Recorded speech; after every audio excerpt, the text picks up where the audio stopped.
Alright, so today is the last thing of this data analysis stuff, so next week we'll just finish off working this exercise, and then the last week of term we'll get started on the next thing, and then the first week back next term we'll do SAC revision, and the second week back will be our SAC. So last lesson we had a look at some data and deseasonalised, so this is the one Mickey shop again. So last time we had just the one year worth, and from that calculated the deseasonalised, or the seasonal indexes I should say, for each one, and did a few calculations. So this time what we've got is we've got 3 years worth of sales for Mickey and their shop, and we want to have a look at what might happen. Now if we do and so in the table we've got the, I've got all of it, I'll just talk about the first two. So in the table that I've got on there is list 1 and list 2. So seeing as to enter it in the calculator, we need to somehow set an order. So as it says here, we should assign the quarters, these are quarters of a year, we assign them a number. So the first quarter here, summer of the first year, if we assign that as number 1 and then work our way through down to number 12 here. Alright, so these numbers here and are useful when we enter into the calculator to help us, and that's the order, the sequence that they go in. Alright, and there's the actual sales. So on the calculator, so there they are, they are listed, they're our actual sales. I'll get to list 3 in a minute. But if we graph, I should put that one, turn that one off for a moment. So if we graph list 1 and list 2, so that's our quarters and our so the quarters against our actual sales, and we graph that. Stuff in there that I didn't, so we need to ignore this one. But you can see here there's quite a bit of up and down, and here in this point here,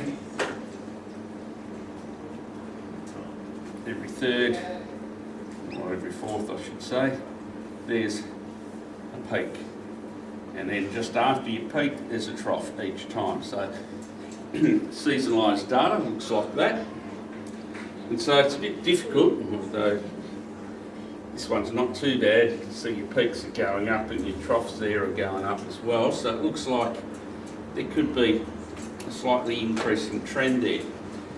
Now it's often difficult to, in some time series, to see whether that's the case or not.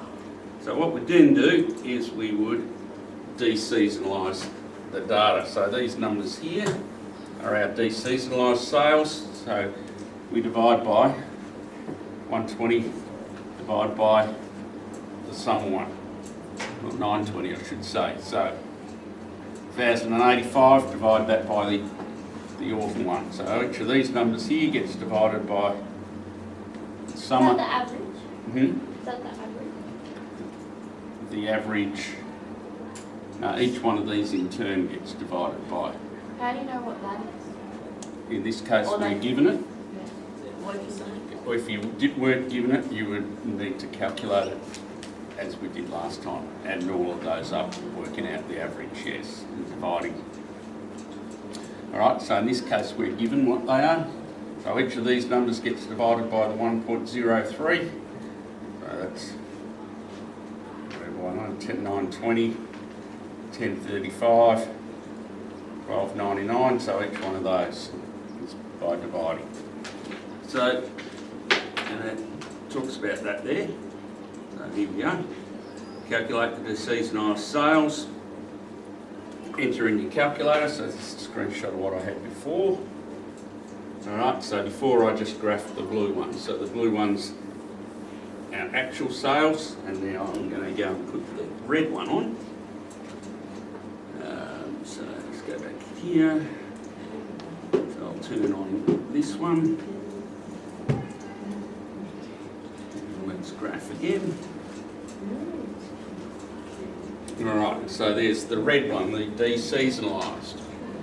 Alright, so as you can see with the deseasonalising on the graph, it pulls these peaks down a bit and brings these troughs up so that you can see whether there is more of a trend. And with that red, it does look like there's a bit more of a trend on the way up.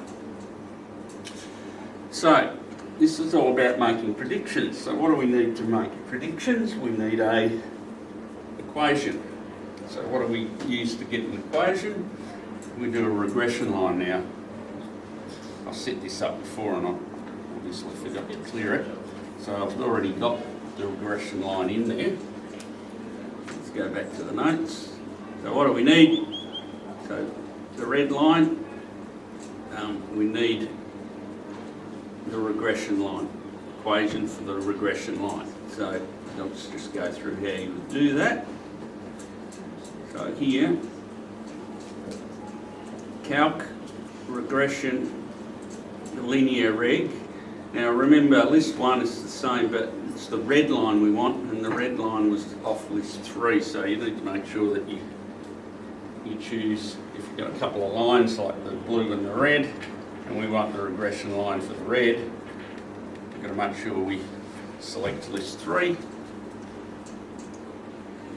Okay, there's the data. So our A is 32, and our B, if we round it off to no decimal places, 838. Our R value, 0.87, so it's not too bad. Pretty strong. And so that's what that blue line that was graphed. That's that blue line, regression line. So we also need to remember that we need to write that in terms of our variables. So our variables are quarters and sales. So we need to remember that Y is sales and X is quarters. Alright, so there's our equation. Now the slope itself, sometimes you're asked to interpret what does the slope mean. So the slope is the 32.1 bit. Alright, round that off to 32. So that's the slope. So what does that mean? So as it says here, over 3 years, this was 3 years, remember, at the top here.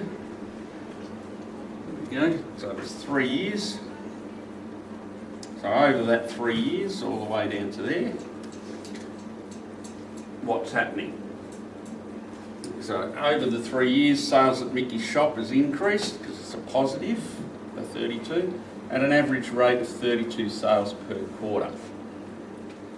All right, so here's another one of those general statements that you should use. So over the period of the data, so in this case it was 3 years, sales, if they increased or decreased, well, it was positive 32, so they increased. At an average rate of whatever that number is, that gradient number, in this case it was 32. Per what time period? How long was each of those time periods in our data? How long is each of those? Well, it's all a quarter of a year, isn't it? So it's a quarter. All right. So again, that's something that you should use. And the green and the red, from what your data is, you just put in the appropriate. So this one here was 3 years, was the whole data, increased 32, and each one was a quarter of a year. All right, so we can make predictions. So So this one here says, predict the sale of Mickey's shop in the winter of the 4th year. So the winter of the 4th year, it says there it's 3 more quarters. So let's have a look. The winter of the 4th year, here we are. So first year, second year, third year. Here's the winter of the 3rd year. So if that was the 12th quarter, 13th, 14th, the 15th quarter.